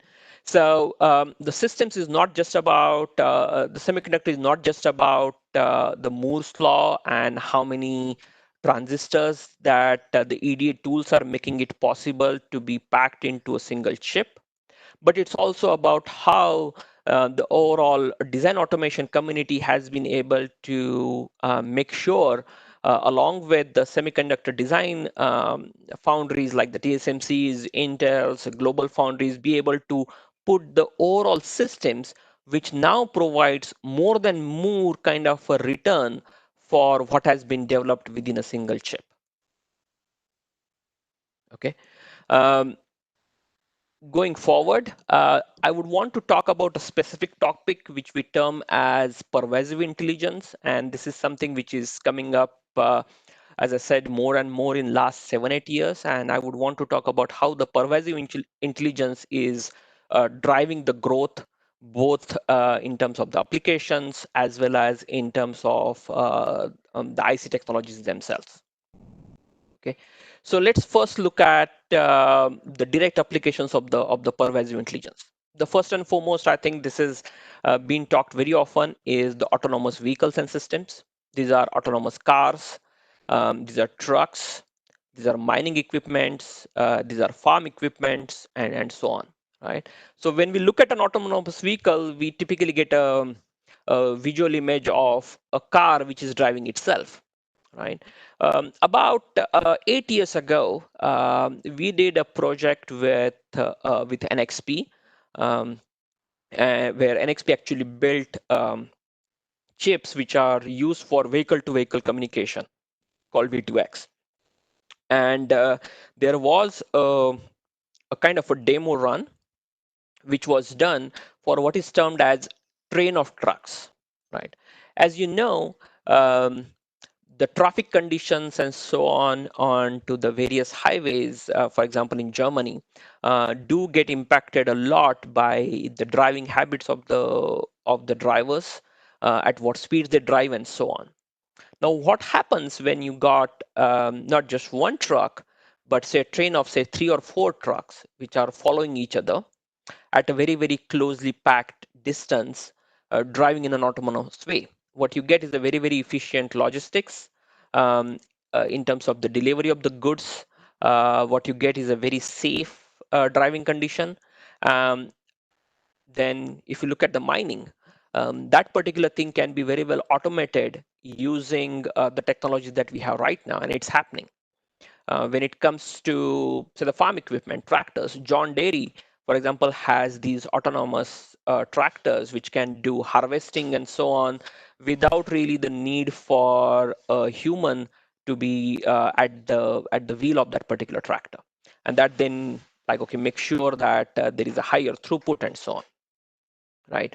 onto the intelligent edge and cloud compute side, you need to look at productive maintenance, video surveillance, medical diagnostics, consumer data analytics, right, as well as the business intelligence, right? Predictive maintenance. Now, when you have, say, the video cameras which are running around, say in your large industrial compound, right, can they basically find out trends as to what parts of your machines, what parts of your supply chain, or the overall kind of running, like, okay, conveyor belts require maintenance, right? That's very much possible, right? On the medical diagnostic side, I already talked about these continuous glucose monitoring, and there are many more, right? There are, like, okay, the recent COVID actually has given kind of a big impetus to the intelligence into the medical diagnostics. I think people are talking about predicting COVID just by looking at the X-ray images, and that's possible. I think there have been some papers which have come out which talk about you take an X-ray of a patient and then feed it basically through this system which is designed to find out what kind of a disease the patient has, and the computers have been able to predict that very, very accurately, right? Consumer data analytics. This is a field which is has been used very, very effectively by companies like Google, Facebook, to make sure that consumers are getting the right product that they need. It's also a controversial field because your privacy concerns and other things come into the picture. So how a secure, intelligent cloud compute systems can be designed is going to be the important thing.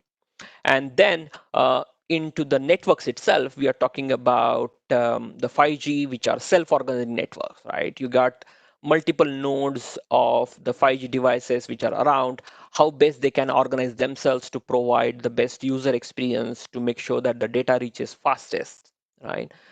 This would be combination of the sensors, it would be combination of the smartphones, what we term as an industrial internet, right? As well as the data center interconnect, right? And the various elements within this pervasive intelligence are going to be the data processing, right? Which would be typically computer vision, speech processing, which is possible because of the machine learning. And speech processing, I already talked about, say Alexa, right? I think it's one of the very common examples these days about what the speech processing man mean. From the computer vision, this is again something which is making a big impact on our how we store our photographs, how surveillance systems are working these days, and so on. Then next level is basically the decision making and the control, that how planning of certain events can be done in terms of the safety, how the militaries and other people can use basically this to control the various logistics. And then the connectivity, which would be both in terms of the wired networks with the fiber optic backbones and the wireless community. And all of these, we believe, would be driven by the machine learning. And this particular handling of the big data is going to be driving the next generation chips. Right?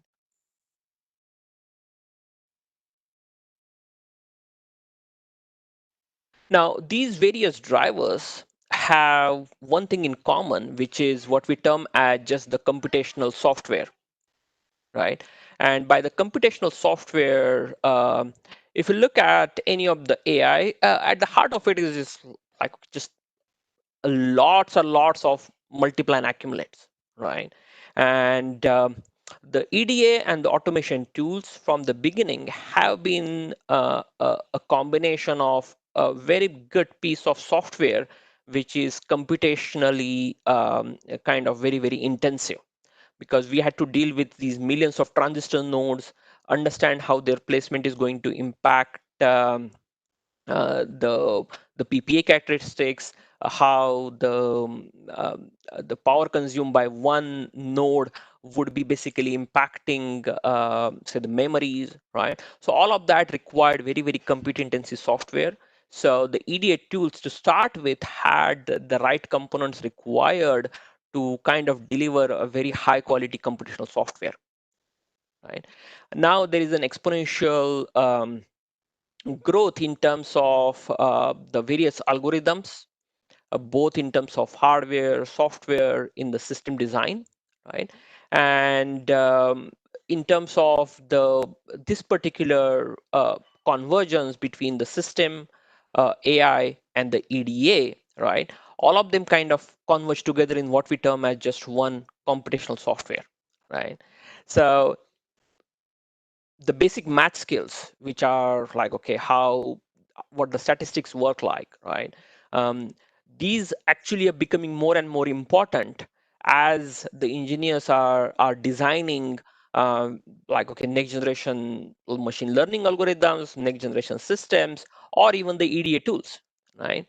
So the computational software, mathematics, they are kind of coming back into the reckoning, and the engineers who have good understanding about these concepts are going to be the ones who will be really be able to become good designers going forward, right?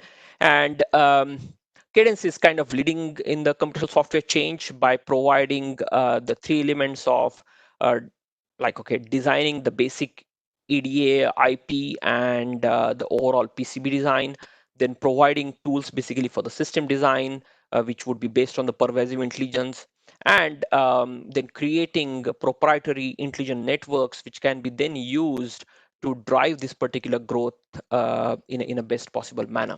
So I'm going to, in the interest of time, I'm going to skip next couple of slides quickly.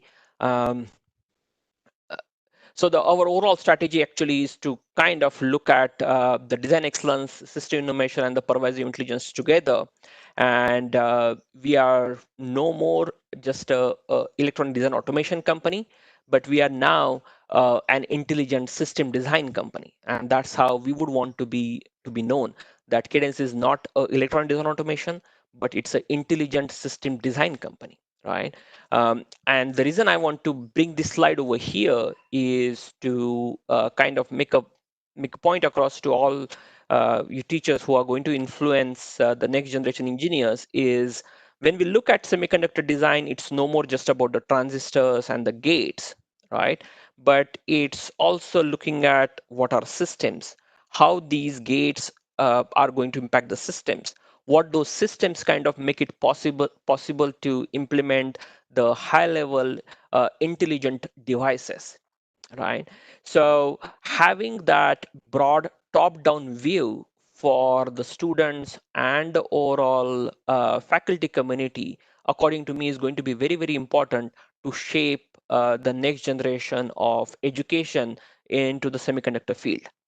Semiconductor field cannot just remain in terms of, okay, how do I take an Verilog and convert that into an FPGA board and run a specific device or application on that, right? It would need to have at least some aspects of understanding what exactly the machine learning technology, how do we enable the systems, right? Using this machine learning technology, how do we enable this using the systems? And how do we enable the systems using the basic integrated circuits, right? So this top-down view is going to be very, very important for the students of tomorrow, right? And as I said earlier, at the core of all of this is just computational software. It's the foundation in terms of deep learning, system analysis, as well as the overall core. And there are various innovations which have been possible because of this particular view that we have taken actually across for this particular industry, right? We have been able to provide now tools for a three-dimensional stacking. We have thermal solvers, we have radiation solvers. So we have analysis innovations in terms of our tools, that how software EDA tools can be used for this particular analysis. We have software innovations, that how the overall software can be what you would be deploying in the end system be kind of brought up early and tested sufficiently so that the final system is bug free. Is that particular system completely secure? right? The very important aspect of the software is the software being debug friendly, right? And then on to the chip side itself, it's the hardware software partitions, the electromechanical combination which happens, as well as it's the overall board and packaging. And in each one of these, any of the engineers which are coming from, so the electronics streams, from the computer science stream, from the mathematics team, they would be able to find enough, what I should say, scope to really be able to make an impact into creating optimized system platforms. Okay. Just to kind of end this particular presentation from my side, I want to give a very quick overview of the Cadence India. The Cadence India started in 1987. We have a very active university program with reach to over 350 engineering colleges.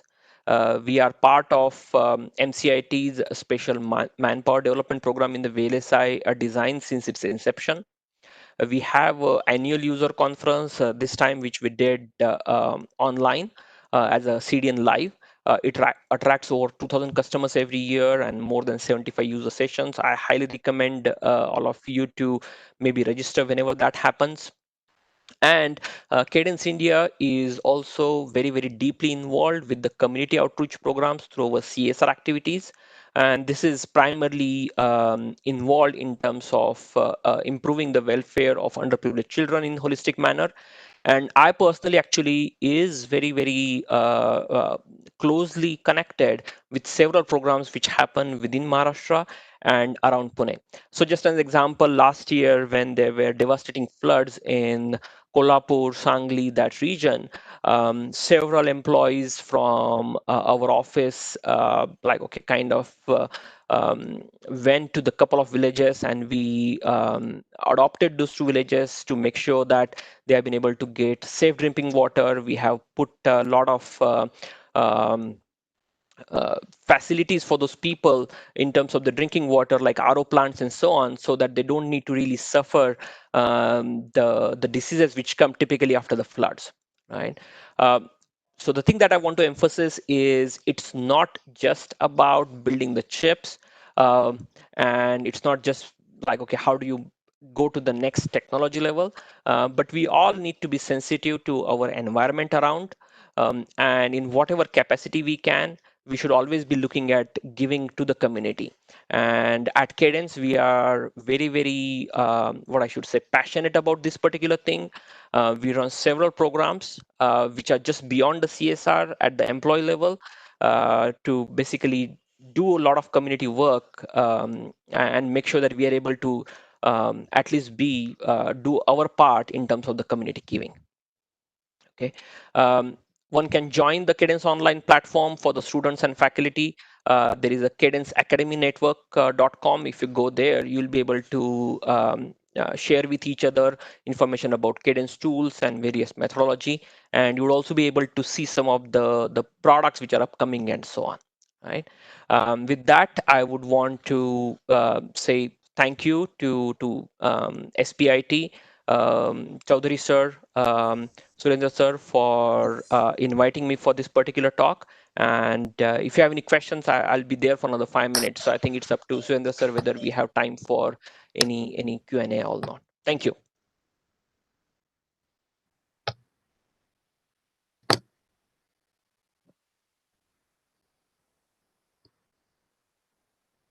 Thank you, Sarang. Thank you very much. Thanks for giving the entire view from system perspective, top-down approach. And I also personally feel that one has to think nowadays from system perspective, top-down approach. And you have very nicely interlinked all the disciplines, including VLSI to AI and ML. And to hear that, I was really happy because we have now series of programs. First is VLSI, goes towards AI, ML, and the data science.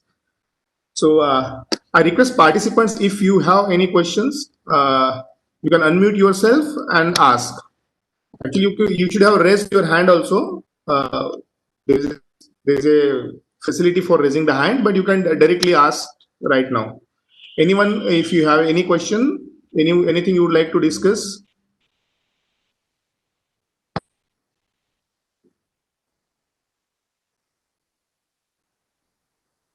So, Sarang, if somebody wants to let us say succeed in the domain of AI/ML and having a background knowledge of VLSI, then what do you think? What are the skill sets that are required for a person other than their digital skill set?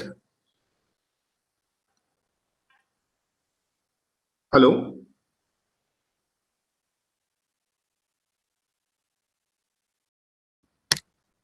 No, sorry, I think my WebEx application actually had crashed, so I had to Achha, restart okay. the WebEx. Immediately after I stopped sharing the screen, I think the WebEx had crashed. I'm back again. Oh, okay. Okay.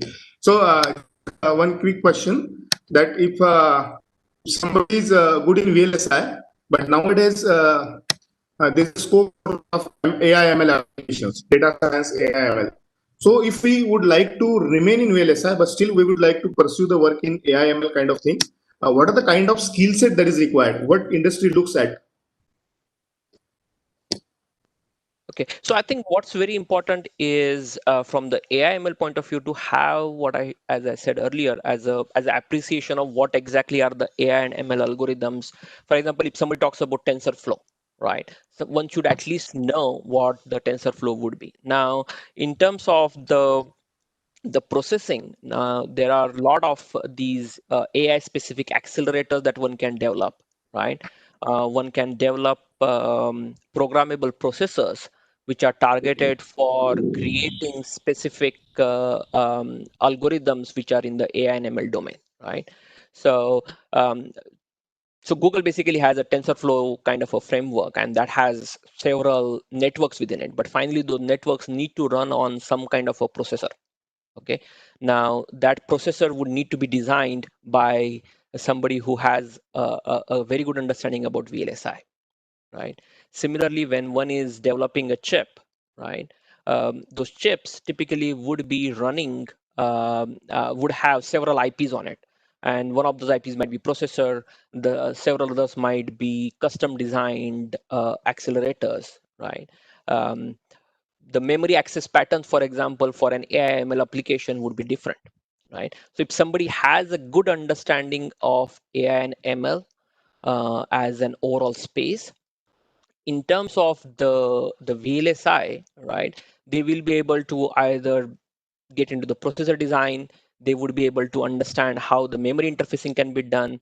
They may be able to work in an FPGA space where FPGAs basically get used as accelerators into data centers, right, to implement very specific AI/ML algorithms. So I think it is something which is I would say very important for someone to understand AI/ML.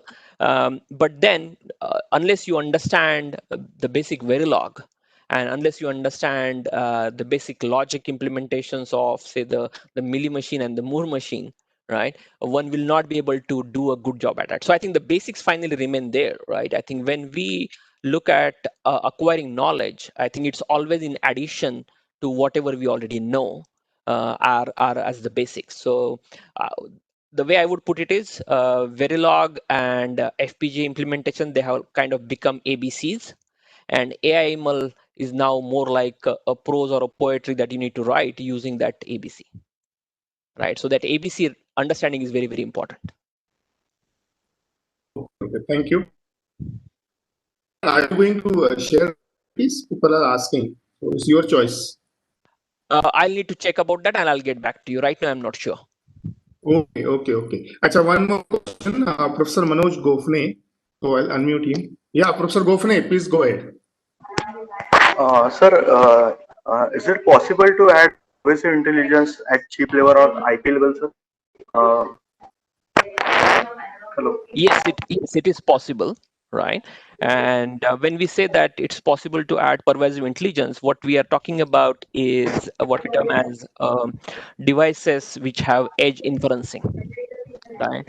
So there is possibility that the edge devices can be intelligent enough, right, by means of higher processing power which is made available to them, right? And they can still basically do the decision making at the edge. So I think it is possible to put the pervasive intelligence within the chips. And when we talk about chips, I think we need to understand that this is not just bunch of gates now. These are the bunch of gates along with some amount of software which is going to run on that, right?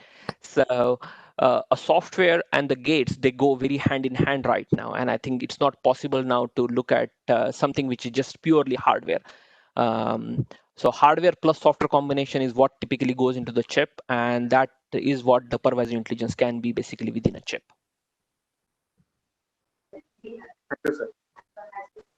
Okay. Anybody to ask anything?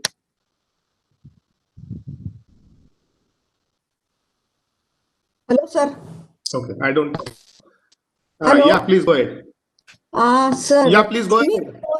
convert- Can we convert the programs written in TensorFlow into block?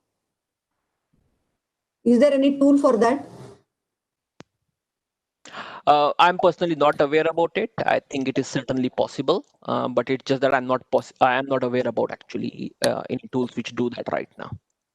Okay, sir. Thank you. Oh. Anyone else? Okay, I think it's over.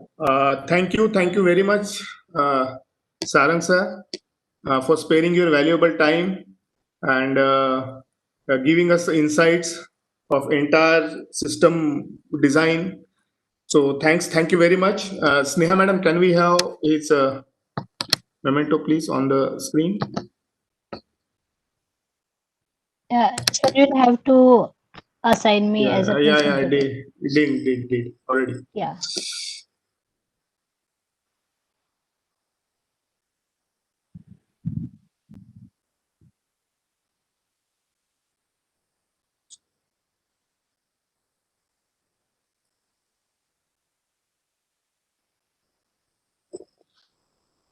So thank you, Sarang. Thank you very much. This is kind of a virtual memento for you, which Thank I'll you. be sending to you. Thank you very much. Thank you. So participants, just remain connected for 5 minutes. Few announcements for all of you. You know that there is a Murphy's Law.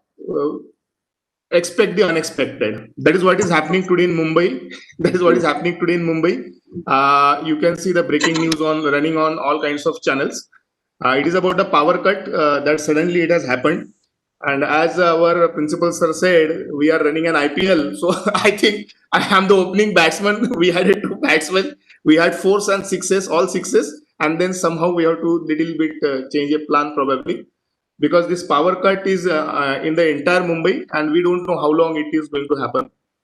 And because there is a major problem at substation, that is what the information we came to know. So what we are doing is we have the actually next resource person ready in our participant list. Naushad sir, are you there? He was there here. Yes, good morning. Good morning, Naushad sir. Yeah.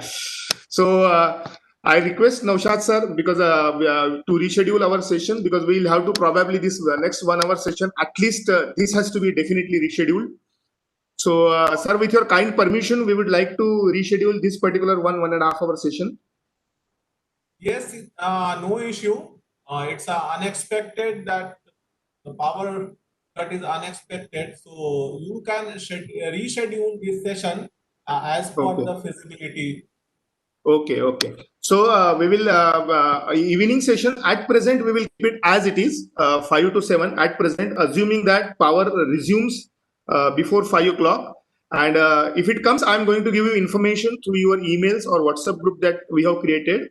And those who are looking at virtual link, I'll also send in a mail. But up to 4 o'clock, if you receive an information, the session is going to happen at 5 o'clock. If you don't receive the information by 4 o'clock, it means there won't be a session at 5 o'clock. And then whenever there is a next session, we will tell you. Okay. And then you'll have to bear with us and Naushad sir also, because then these 2 sessions we will reschedule in between on some other days. Okay. So this is from my side. Swapnil is there from N2PAL, who is going to handle hands-on sessions and everything from on the Cadence platforms tomorrow and day after tomorrow. His entire team will be looking at it.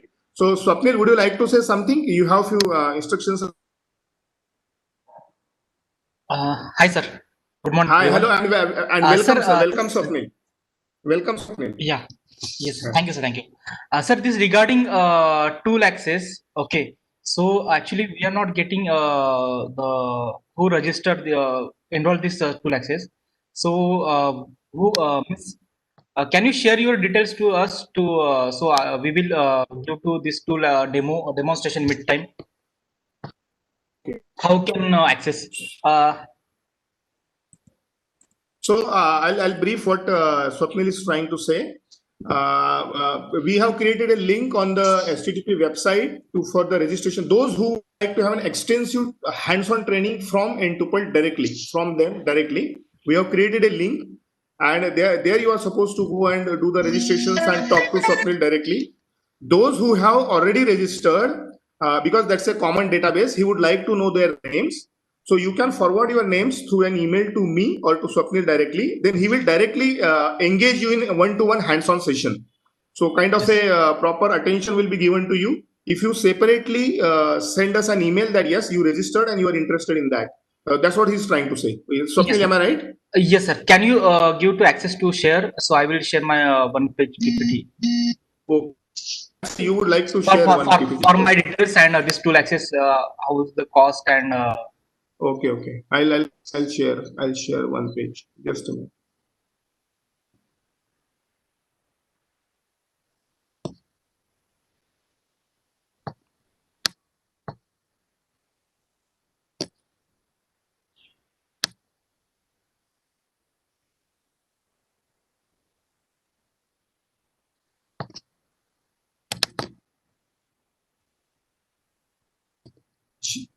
Did access rights given to you?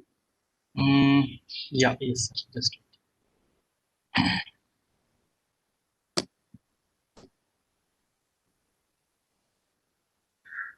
sir, is it visible?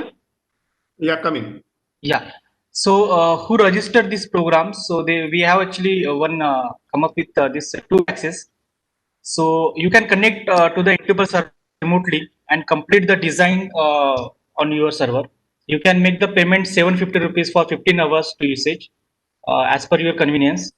So this is directly through to N2PL server. This is a below payment link. I will share in WhatsApp message also in our WhatsApp group. This is my details. Once you payment done, just share me the WhatsApp or mail so confirmation. So I will check my technical team also. So accordingly, we will give up you the tool demonstration. How can you use?